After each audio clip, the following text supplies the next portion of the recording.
e marcas para que, ao passar Pedro, ao menos a sua sombra se projetasse em alguns deles.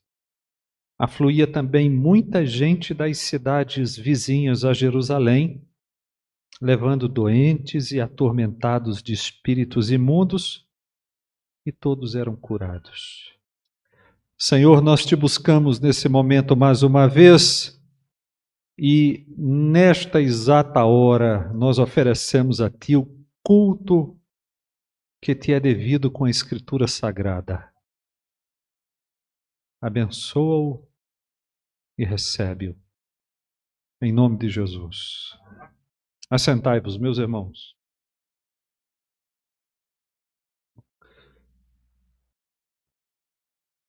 Nós vamos voltar aqui ao nosso texto em Lucas, e eu relembro aos meus irmãos que o escritor já tinha fornecido 2 relatos sobre como viviam os cristãos primitivos em Jerusalém, como era a vida da primeira geração de crentes em Jerusalém. Esses relatos estão em Atos capítulo 2, versículos 42 a 47, e estão também em Atos 4, versículos 32 a 35, de modo que o texto que nós lemos é o terceiro relato das coisas que aconteciam por ali.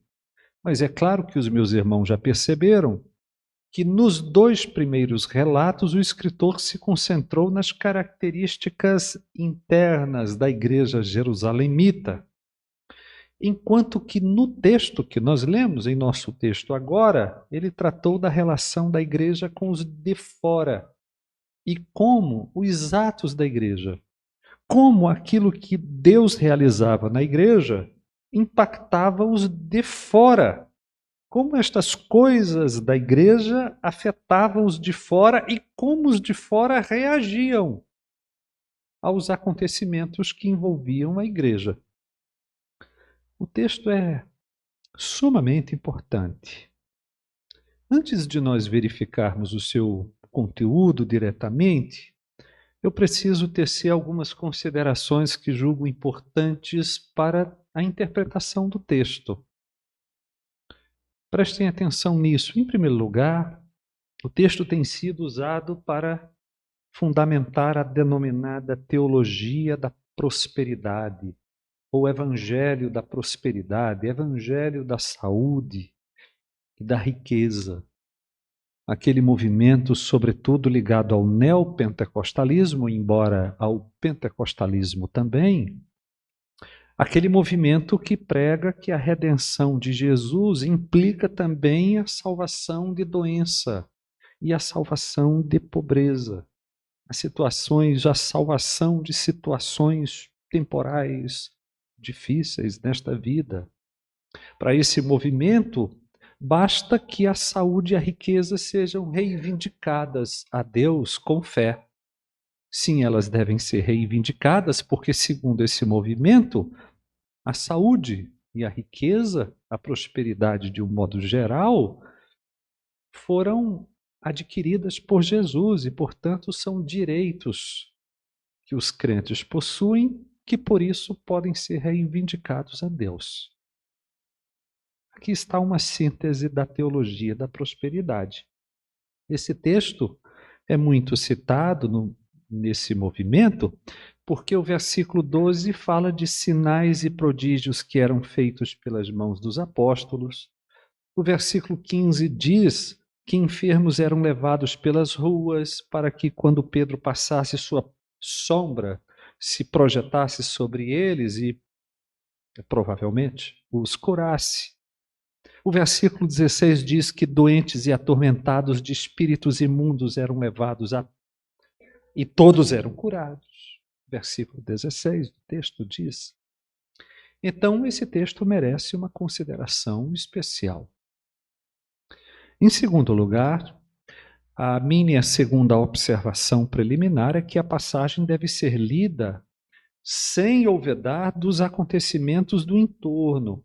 O texto precisa ser lido no seu contexto, no contexto geral de Atos dos Apóstolos. E aqui eu lembro aos meus irmãos que Lucas está discorrendo sobre uma época incomum da história da salvação, e nesse sentido, ele já havia narrado a descida do Espírito Santo no Pentecostes, como último ato salvador do Cristo agora ressurreto e glorificado. A descida do Espírito Santo é, portanto, em certo sentido, um feito salvador realizado de uma vez por todas, tão único quanto a encarnação, tão único quanto a morte, tão único quanto o sepultamento, tão único quanto a ressurreição de Jesus, querendo isso significar que nunca mais o Espírito será dado como no Pentecostes, pelo simples fato de que ele, naquela ocasião, já foi enviado para habitar a igreja de maneira permanente.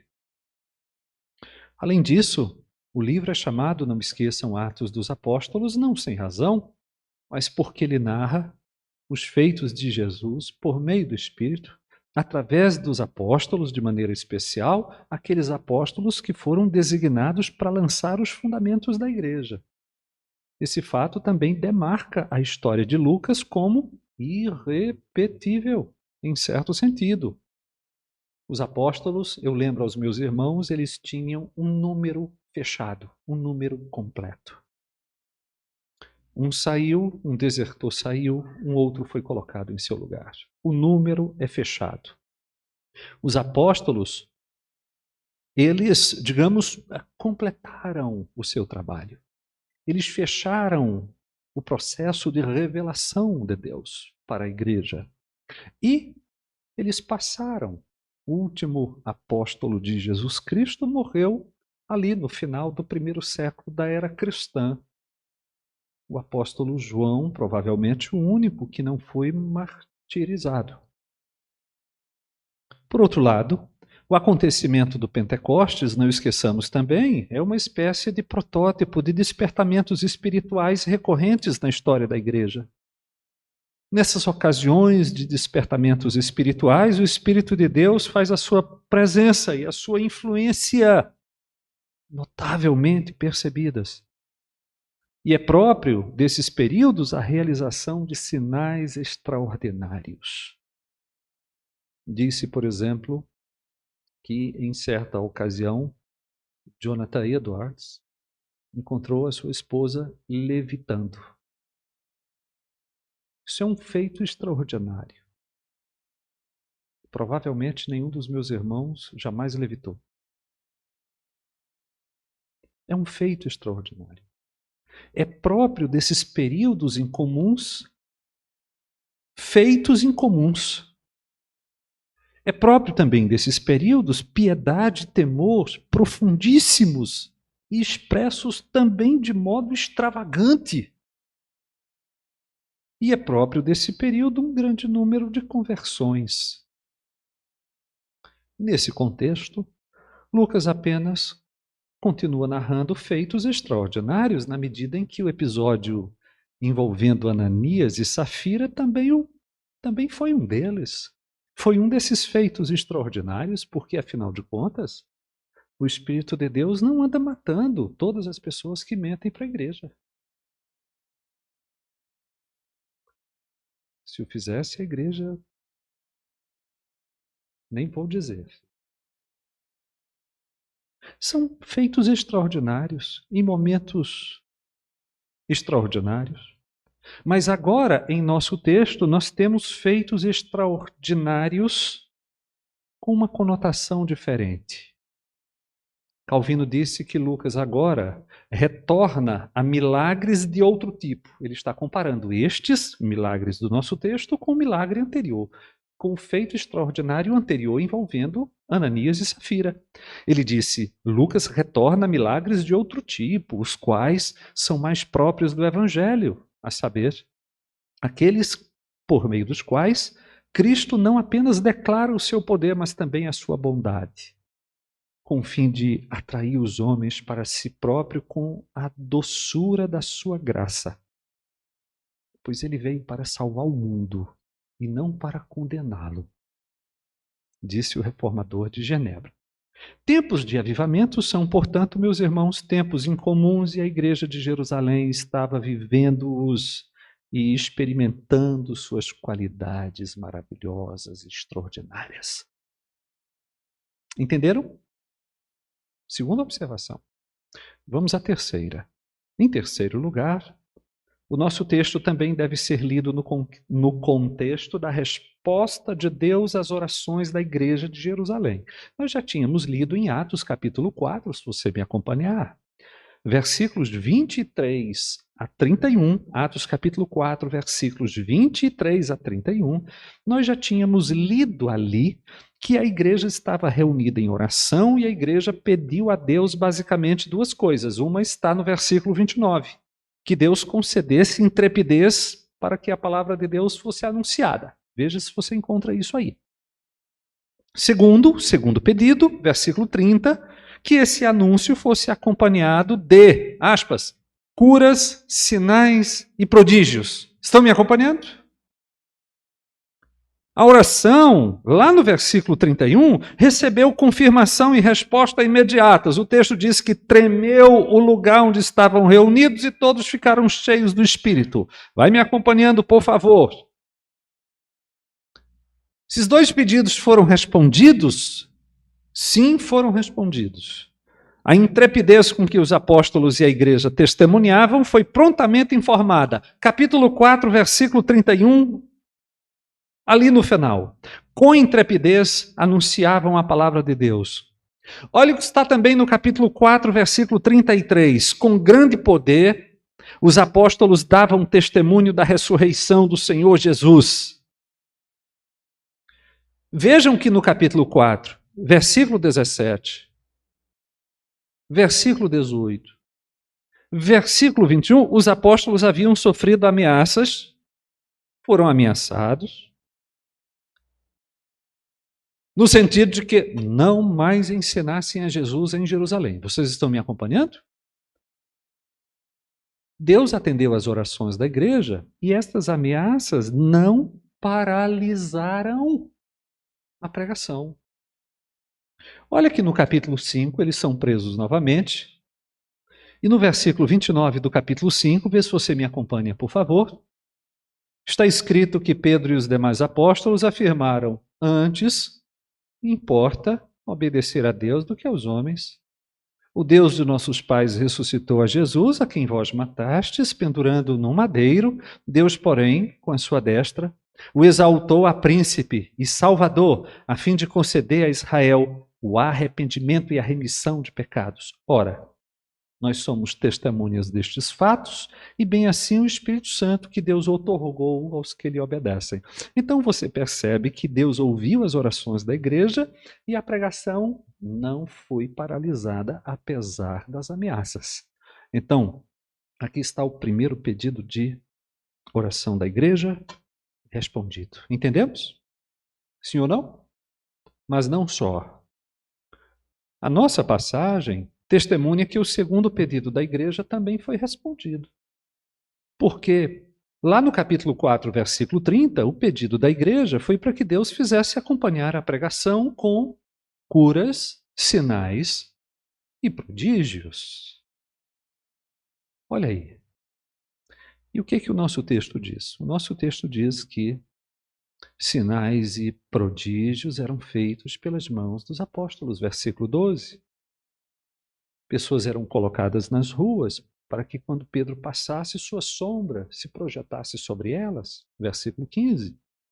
Versículo 16. Doentes e atormentados de espírito eram levados, todos eram curados. Então, o que nós temos aqui mesmo?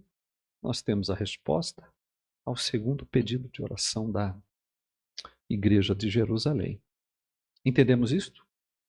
Fiz uma terceira observação, quarta observação. Em quarto lugar, não podemos esquecer que Atos dos Apóstolos é a narrativa daquilo que Jesus continuou a fazer e a ensinar. Eu já disse isso nestes últimos 19 domingos, porque este é o meu 19º domingo falando de Atos. Eu já disse isso vezes inumeradas. Atos dos Apóstolos é uma narrativa daquilo que Jesus continuou a fazer e a ensinar. Pastor, como é que você sabe disso? Pelo que está em Atos capítulo 1, versículo 1, porque lá Lucas diz que o primeiro volume da sua obra, que foi o Evangelho, que é o Evangelho, consiste no relato de todas as coisas que Jesus começou a fazer e a ensinar. É evidente, pois, que o segundo volume só pode ser o relato das coisas que Jesus continuou a fazer e a ensinar. Então não pode haver nenhuma dúvida quanto ao seguinte fato, meus irmãos. Homem algum e nenhum dos apóstolos de Jesus possuem poder por si mesmos, de si mesmos, para operar em qualquer milagre. A igreja de Jerusalém sabia disso. Isso fica evidenciado lá na sua oração. Volta de novo seus olhos para o capítulo 4, versículos 29 e 30. Agora, Senhor, olha para as suas ameaças, concede aos seus servos que anunciem com toda a intrepidez a tua palavra. A igreja está dizendo assim, Senhor, se tu não concederes intrepidez para que eles anunciem, eles não vão anunciar a tua palavra com intrepidez. A intrepidez tem que ser dada por ti. A mesma coisa no versículo 30. Enquanto estendes a tua mão para fazer curas, sinais e prodígios. Quem faz estas coisas é Deus por intermédio do nome do teu santo servo Jesus. A igreja sabia que homens não podem fazer milagres. A intrepidez para pregar tinha que vir de Deus. Ou não havia intrepidez para pregar. Deus é que deveria, por intermédio do nome do teu santo servo Jesus, fazer curas, sinais e prodígios, caso contrário, esses atos incomuns não aconteceriam e não acompanhariam a pregação da palavra. Portanto, os sinais e prodígios realizados pelas mãos dos apóstolos, eles nada mais eram do que a continuação dos feitos de Jesus. Eu quero saber se os meus irmãos estão me entendendo bem, isto sim ou não, gente. O Senhor Jesus estava dando continuidade à sua obra. Lucas registra em seu evangelho que Jesus afirmou ter sido ungido pelo Espírito Santo para evangelizar os pobres. Ele fez isto numa sinagoga em Nazaré, lendo um texto de Isaías. Ele disse, hoje se cumpriu esta passagem. Ele havia sido enviado para evangelizar os pobres, para proclamar libertação aos cativos, para pregoar o ano aceitável do Senhor. Mais adiante, o registro em Lucas é no sentido de que Jesus disse também o seguinte, é necessário que eu anuncie o evangelho do reino de Deus também às outras cidades, pois para isso é que eu fui enviado. Eu acabei de citar Lucas capítulo 4, versículos 18 e 19, e o versículo 43. Note, o que Jesus começou a fazer? A pregar. O que ele continuou a fazer? Continuou fazendo em Atos. Mas agora, capacitando os apóstolos com seu espírito. A pregação de Jesus permanece por meio dos apóstolos capacitados pelo Espírito Santo. Essa mensagem de Jesus, quando Jesus estava em seu ministério terreno, eu digo, foi acompanhada, a mensagem dele foi acompanhada por curas, sinais, prodígios. Vezes inumeráveis pessoas o buscavam para serem curadas de enfermidades, de opressões e possessões demoníacas, como na passagem de Lucas capítulo 6, versículos 17 e 18, texto que diz assim, e descendo com eles, parou numa planura onde se encontravam muitos discípulos seus e grande multidão do povo, de toda a Judéia, de Jerusalém e do litoral de Tiro e de Sidom, que vieram para ouvirem e serem curados de suas enfermidades. Também os atormentados por espíritos imundos eram curados. O que Jesus estava fazendo? Ele estava pregando, e enquanto ele saía de cidade em cidade, de aldeia em aldeia,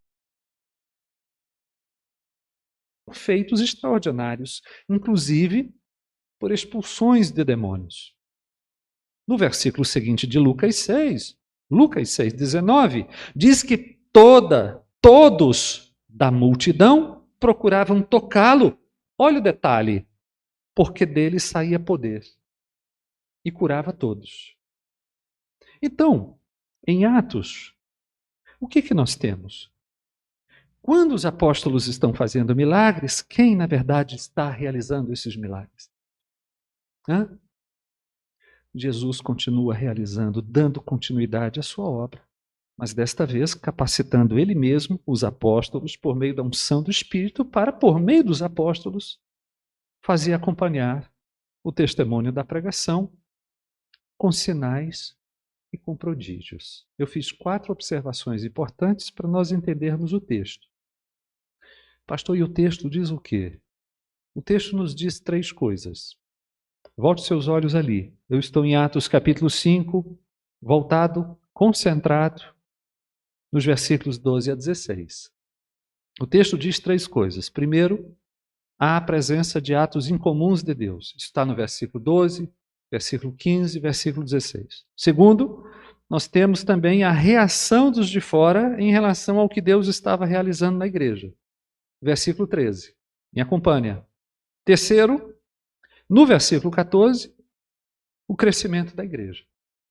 Então, sinais incomuns, a reação dos de fora e o crescimento da igreja. Essas 3 informações estão no nosso texto e eu quero trabalhar com vocês exatamente agora sobre cada uma delas. Quero saber se vocês estão comigo. Em primeiro lugar, claro que nós temos aqui a presença de atos incomuns de Deus por meio dos apóstolos, né? Versículo 12, depois versículos 15 e 16.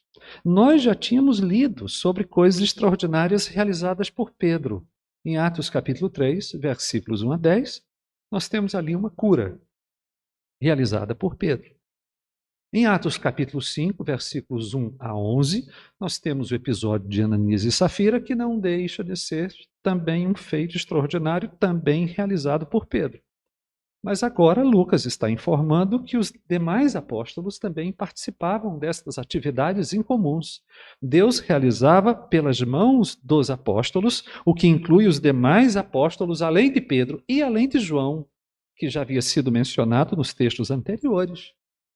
Os demais apóstolos são também instrumentos do poder de Jesus. Jesus está fazendo a sua obra por meio de todos os apóstolos. O versículo 12 também diz o lugar exato onde os cristãos costumavam se reunir, no pórtico de Salomão. Isso foi mencionado lá no capítulo 3, versículo 11.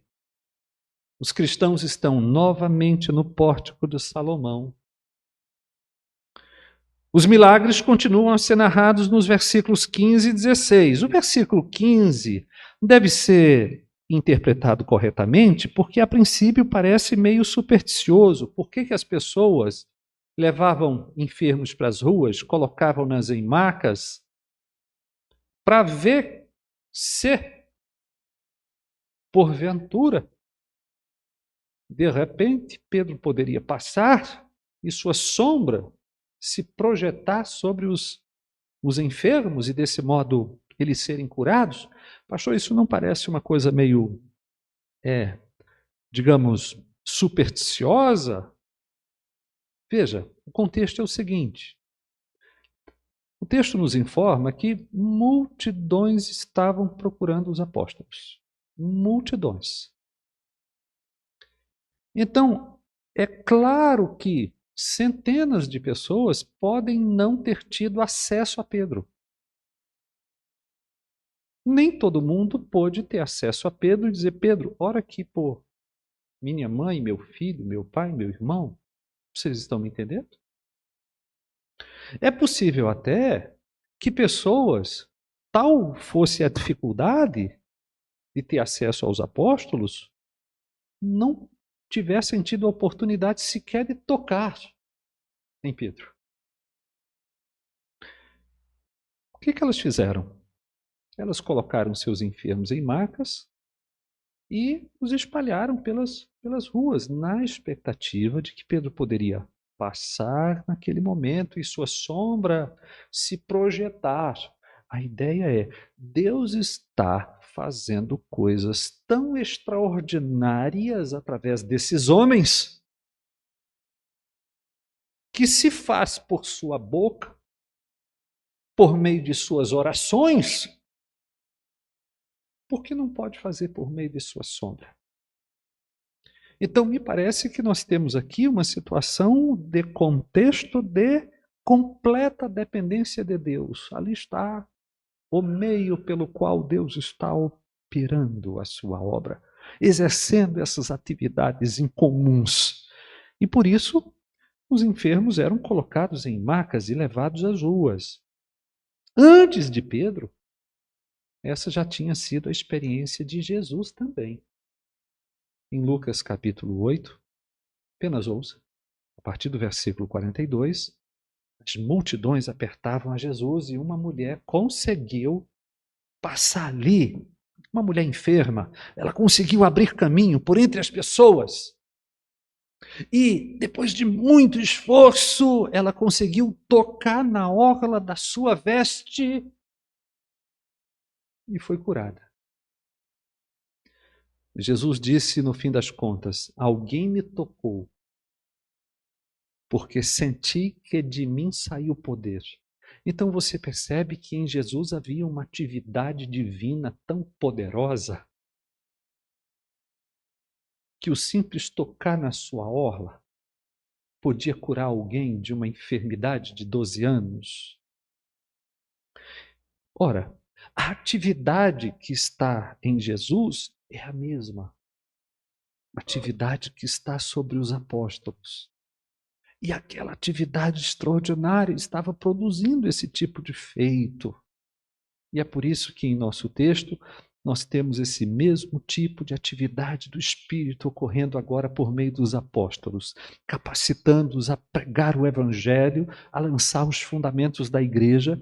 Jesus mesmo os havia comissionado e havia capacitado aqueles homens para que realizassem aquelas maravilhas que são referidas na passagem como forma de autenticar a sua mensagem. Aqui nós temos os atos incomuns de Deus. Me acompanharam? Em segundo lugar, o versículo 13 diz da reação dos de fora em relação ao que Deus estava realizando na igreja e através da igreja.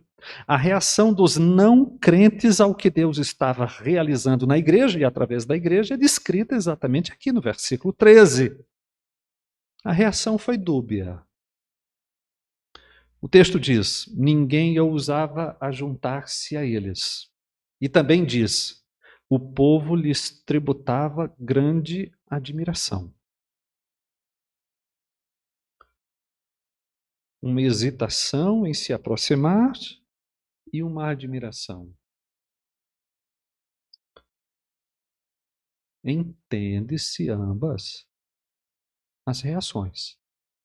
Porque, por um lado, a vida cristã primitiva de Jerusalém era admirável.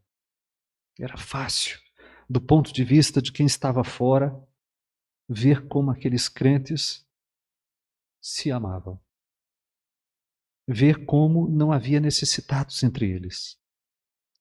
Como estavam dispostos a sacrifícios pessoais pelos demais membros da comunidade.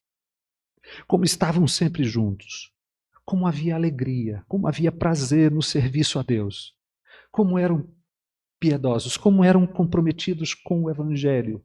Do ponto de vista de quem estava de fora, a impressão era: a fé destas pessoas é uma fé viva.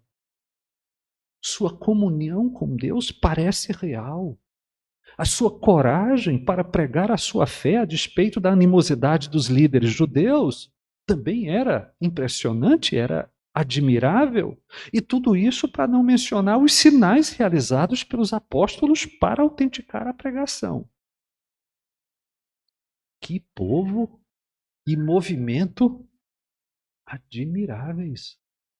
São esses, diziam as pessoas de Jerusalém. Vocês estão me entendendo? Sim ou não? Por outro lado, os não crentes aprenderam também que não é prudente se ajuntar a uma igreja levianamente. Não é prudente entrar numa igreja inadvertidamente, sem uma intenção genuína de inteira lealdade a Jesus Cristo. O episódio de Ananias e Safira, pois é, contribuiu para que não houvesse simples adesão. Adesão impensada. Adesão mal calculada, sem a indispensável conversão. Capítulo 5, tanto no versículo 5 quanto no versículo 11, nós ouvimos falar do grande temor que sobreveio a todos. Grande temor a todos, à igreja e a todos que ouviram. Então, de um lado tinha uma grande admiração, mas de outro lado havia uma hesitação. Era coisa impensável para as pessoas não convertidas de Jerusalém querer fazer parte da igreja sem antes calcular o preço do discipulado.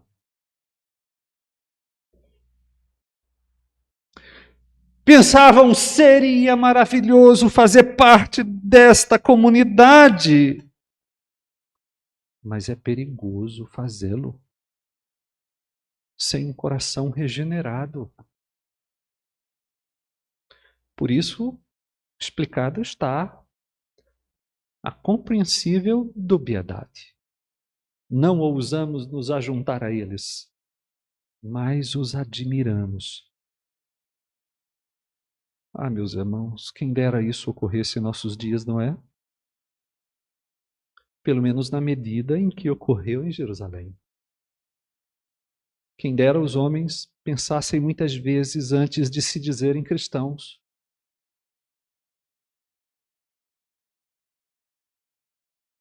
É tão fácil se dizer cristão, é tão fácil se dizer evangélico. Quem dera não houvesse essas decisões ao lado de Cristo. Quem dera não houvesse essas orações do pecador, esses gestos de levantar mãos, de ir à frente, receber orações, ganhar bênçãos em resposta a apelos carnais.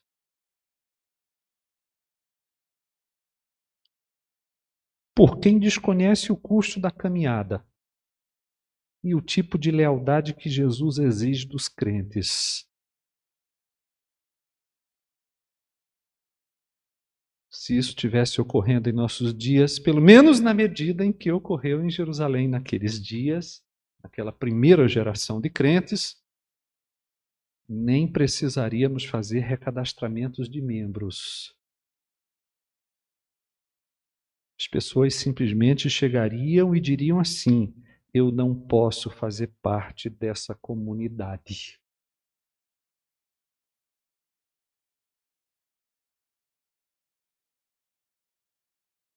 Admiração e hesitação. Quero saber se vocês estão me entendendo. A reação do versículo 13, a dubiedade. É meio paradoxal, não é? Eu quero distância de quem eu admiro? Mais ou menos. Mais ou menos isso. E quando nós pensamos nesta hesitação, pessoas dizendo assim, é perigoso estar com estas pessoas, este povo, ninguém ousava juntar-se a eles, nós pensamos assim, a igreja parou de crescer.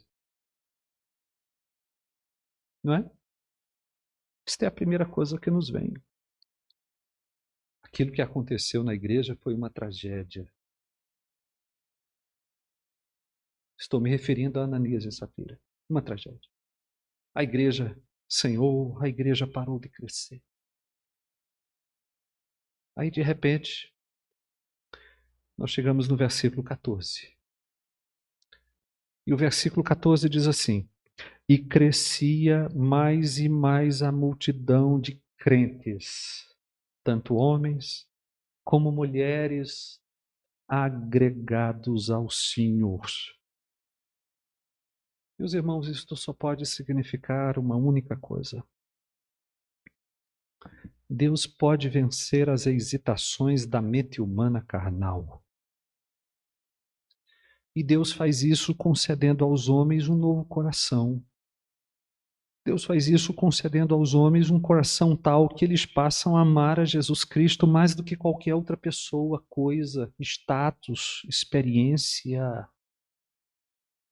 E quando Deus regenera a natureza humana, o cuidado consigo, o amor a si, os apegos pessoais, cedem lugar a um amor tão extravagante por Jesus que nenhum sacrifício é considerado como tal, e todas as perdas são reputadas como ganhos. É claro que vocês sabem que eu estou pensando em Filipenses, capítulo 3, versículos 7 a 11. Paulo disse ali: o que para mim era lucro, isto considerei perda por causa de Cristo. Sim, deveras considero tudo como perda por causa da sublimidade do conhecimento de Cristo Jesus, meu Senhor. Por amor de quem? Por amor do qual?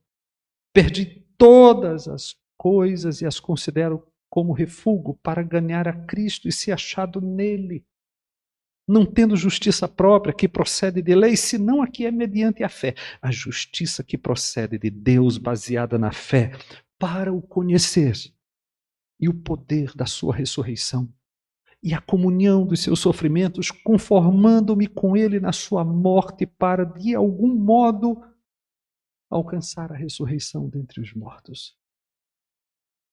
Olha como Deus vence a hesitação das pessoas, muda o coração delas. E quando elas hesitam em não ir à igreja, porque consideram a igreja um movimento perigoso, uma espécie de ameaça às coisas e pessoas que elas mais amam, então Deus vence, Deus vem e concede um novo coração. E mais, esse amor por Jesus há também de lançar fora todo aquele medo que só produz tormento, conforme 1 de João, capítulo 4, versículo 18. O medo é lançado fora pelo amor. E então vem o nosso texto, quando pensamos que a hesitação dos homens naturais é um problema para o crescimento da igreja. E então vem o nosso texto e grita aos nossos ouvidos. Vem esse texto aqui gritando, dizendo que nós não precisamos e nem podemos reduzir o padrão da fé, baratear a graça de Deus, conformar-nos com meia lealdade, com compromisso parcial para que finalmente a igreja cresça. Note, ninguém ousava juntar-se a eles e, por outro lado, crescia mais e mais a multidão de crentes, tanto homens como mulheres agregados ao Senhor. O crescimento, meus irmãos, não veio porque os apóstolos assim disseram aos hesitantes que eles viessem como estavam, que Cristo os aceitava do modo como eram. É assim mesmo, venham como vocês estão, porque certos vícios grosseiros só se eliminam com o tempo. Os apóstolos não disseram às pessoas temerosas que não se preocupassem com o episódio de Ananias e Safira, que aquilo não mais iria acontecer, que não tinha sido bem assim. Peraí, deixa eu explicar melhor essa história. Que a igreja é uma comunidade plural, inclusiva, divertida. Venham, vejam como nós somos plurais, como a vida cristã é pura diversão.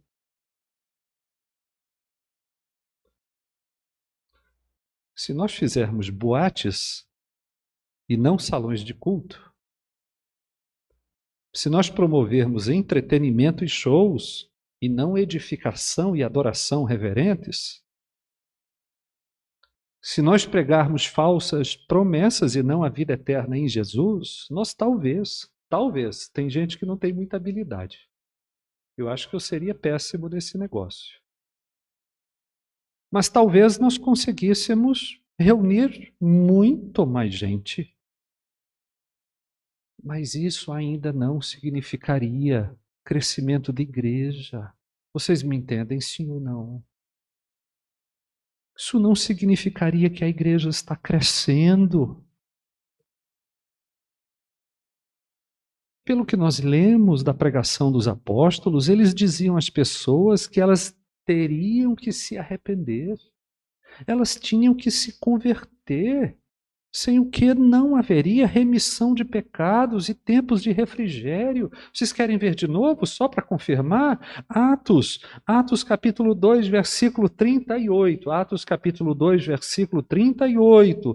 Arrependei-vos e cada um de vós seja batizado em nome de Jesus Cristo para a remissão dos vossos pecados e recebereis o dom do Espírito. Olha o que está no capítulo 3, versículos 19 e 20. Capítulo 3, versículos 19 e 20. Arrependei-vos, pois, e convertei-vos para serem cancelados os vossos pecados, a fim de que, da presença do Senhor, venham tempos de refrigério e que envie Ele o Cristo que já vos foi designado, Jesus.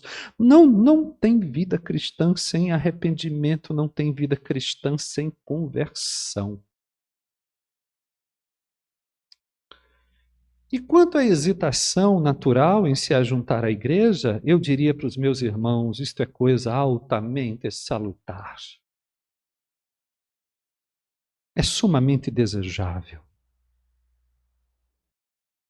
É, na verdade, imprescindível mesmo que a diferença que há entre a igreja e o mundo em volta seja nitidamente percebida por crentes e por descrentes. Quem dera esse tipo de coisa estivesse ocorrendo em nossos dias na medida em que estava ocorrendo em Jerusalém. Mas o que fazer frente à hesitação dos homens? O que nós crentes, as pessoas podem até nos admirar, mas elas não ousam se ajuntar a nós? O que fazer? Vejam, é bastante sermos crentes. É isso. É bastante sermos crentes. Darmos a Jesus a lealdade inteira da vida. Cuidarmos uns dos outros no amor de Jesus, a ponto de sermos nós, porque isso acaba acontecendo, sermos nós identificados como pertencentes a Jesus. É bastante anunciarmos o Evangelho com sinceridade, sem misturas nem pitadas de paganismo. Basta demonstrarmos que o nosso amor não está posto em nosso nome eclesiástico, em nossa história. Nós não possuímos coisas móveis ou imóveis sagradas. Nós não somos adeptos de um partido religioso, nós não somos amantes de uma instituição. Basta amarmos a Jesus e as pessoas saberão o que é necessário.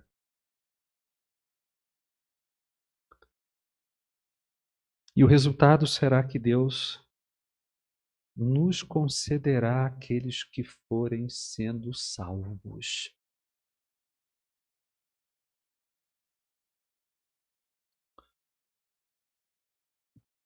Eu chego à minha conclusão imaginando uma cena. Imaginemos que uma pessoa nos procura e nos faz a seguinte pergunta: vocês aqui desta igreja, curam. É porque tem uma outra igreja que cura. Vocês curam ou não curam?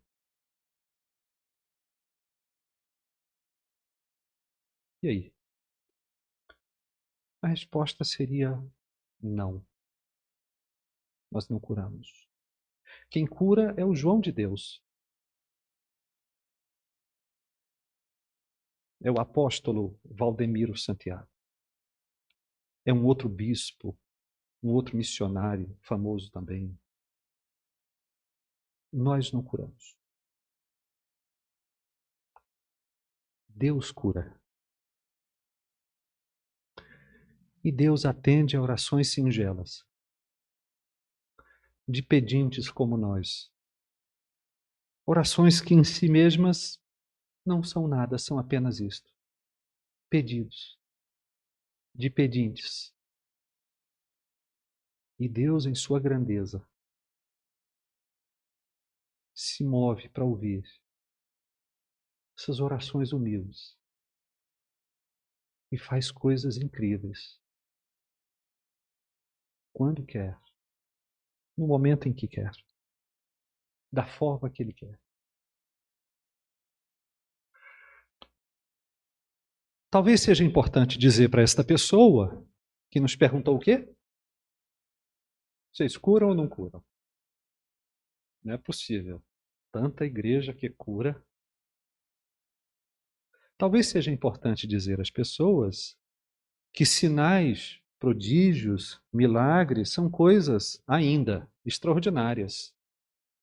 E coisas extraordinárias não acontecem corriqueiramente. Ainda assim, é preciso dizer o óbvio. A gente espera, de tão corriqueiro que o sol nasça amanhã. Milagres, sinais, prodígios, curas, feitos sobrenaturais são coisas extraordinárias. E é por isso que na história bíblica nós não temos uma narrativa ininterrupta de milagres. Na história bíblica, há séculos e às vezes milênios sem nenhum milagre. Nós temos, na verdade, na Bíblia, 3 grandes períodos de milagres. Os dias de Moisés, os dias de alguns profetas e os dias de Jesus e dos apóstolos. São 3 grandes momentos de concentração, de explosão de milagres. Nos patriarcas e nos juízes, nós temos epifanias esporádicas. Séculos inteiros aconteciam sem nenhum tipo de milagre. Nos dias de Esdras, por exemplo, Esdras e Neemias, nós não temos, ao longo de centenas de anos, milagres. Então, é sempre bom lembrar que milagre é milagre. É feito extraordinário. E que tudo indica que nós vamos acordar querendo o bom Deus amanhã, na segunda-feira. Vamos respirar a sua misericórdia. E vamos trabalhar. Amém, gente? Então, talvez seja importante dizer para esta pessoa, que perguntou o que mesmo? Nós curamos. Né? Talvez seja bom dizer para esta pessoa para que servem os milagres na Bíblia. E, nesse ponto, eu lembro aos meus irmãos que os milagres na Bíblia têm 4 funções. 4 funções. Pelo menos. Mas talvez possamos colocar muitas coisas aqui. Primeiro, os sinais da Bíblia ensinam a misericórdia de Deus pela condição miserável em que a criação, em geral, e a humanidade em especial, foi lançada pelo pecado. Nós fomos lançados numa miséria tal que nós já estamos indo para o 12º dia de guerra na Ucrânia.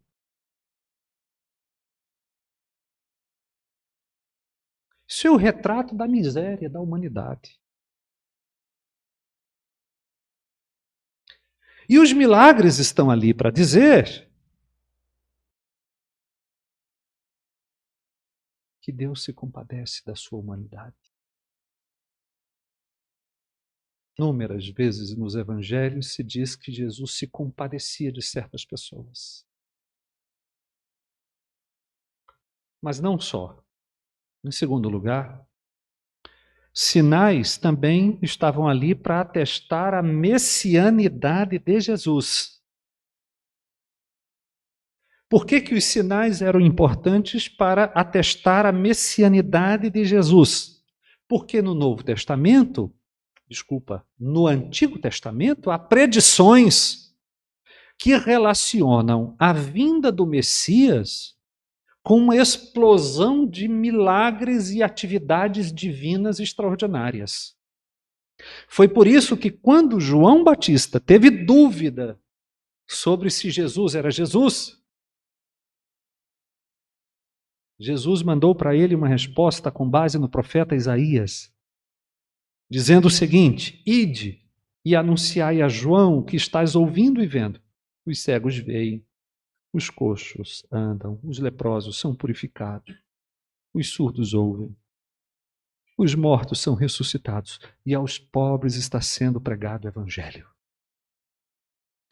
Olha a razão dos sinais.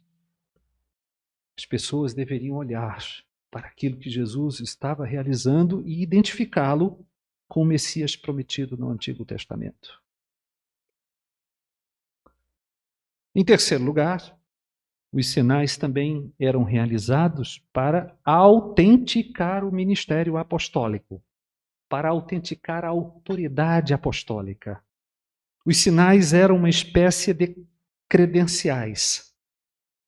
As credenciais de um verdadeiro apóstolo. Nós lemos isso hoje no culto, alguns minutos atrás. 2 de Coríntios, capítulo 12, versículo 12.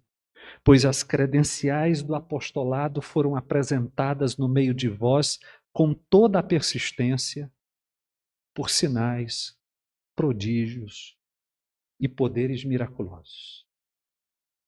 Paulo está dizendo: vejam os sinais do meu apostolado, as minhas credenciais.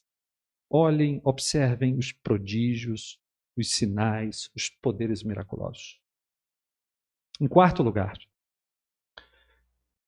os milagres do Novo Testamento, incluindo as expulsões de demônios, demarcam a inauguração da dispensação do Espírito Santo. E também possuem aqueles milagres implicações escatológicas. Eu vou explicar isso. Vamos lá. Inauguração da dispensação do Espírito Santo. Os sinais demarcam o começo do fim. O início do último estágio da história da redenção. O último estágio da história da redenção é o período que antecede a consumação do reino de Deus. Esse último estágio, caracterizado pela presença poderosa, universal, amplamente salvadora do Espírito Santo, em um ambiente muito mais amplo do que o conhecido do Antigo Testamento, esse período, esta dispensação do Espírito é chamada, em 1 Coríntios 10, 11, como os fins dos séculos. Isso ficou registrado para vocês, para quem chegaram os fins dos séculos. Escrevendo a Timóteo, 1 de Timóteo capítulo 4, 1, esse último estágio é chamado de últimos tempos. João, em 1 de João capítulo 2, versículo 18, João chama esse tempo de última hora. Sabe por que aquela explosão de milagres Deus estava dizendo assim: o último estágio da história da salvação está começando. A última hora começou.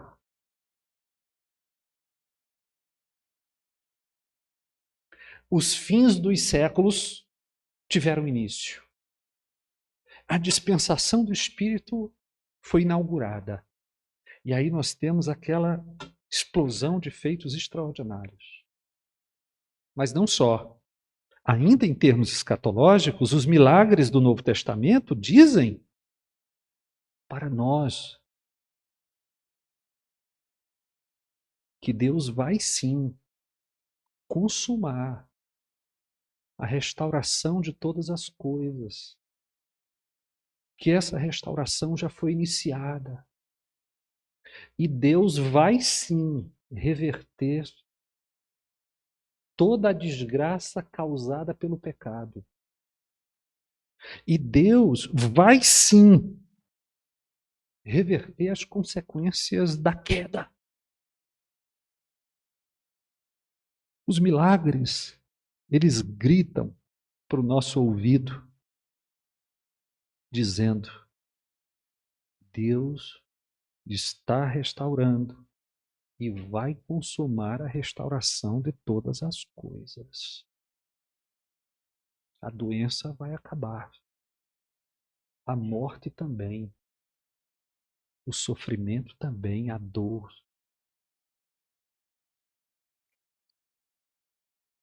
Por fim, o que isso quer de nós? Esses sinais querem de nós que nós voltemos nossos olhos para Deus e o contemplemos em suas perfeições,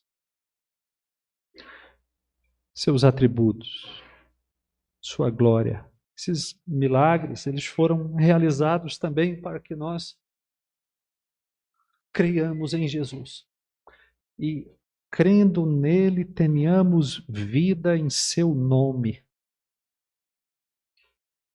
Esses milagres foram realizados para que nós saibamos que a palavra de Deus é a verdade. Ela foi dada, e quando foi dada, quando ela foi revelada acompanhada de feitos extraordinários para que nós soubéssemos que ela procede de Deus. Agora imagine se eu e vocês negarmos a palavra de Deus.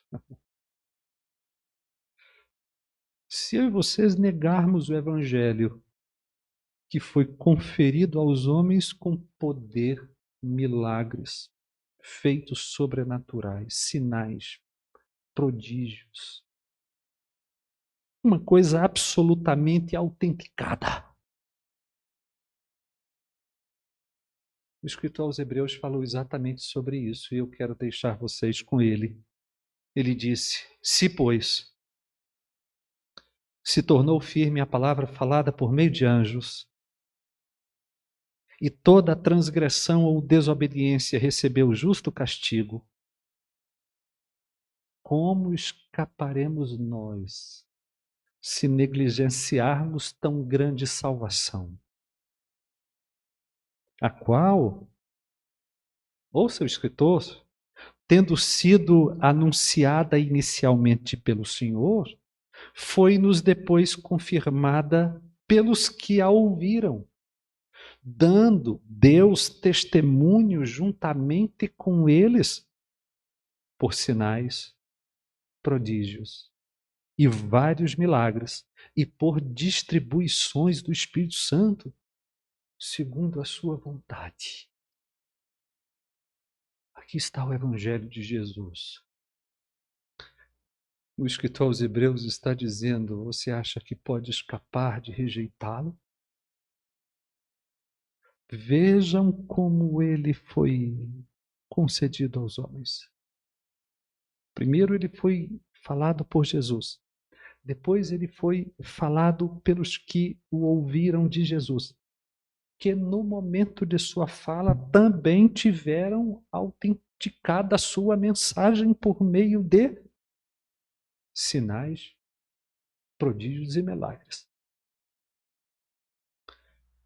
Vocês vão negligenciar essa tão grande salvação?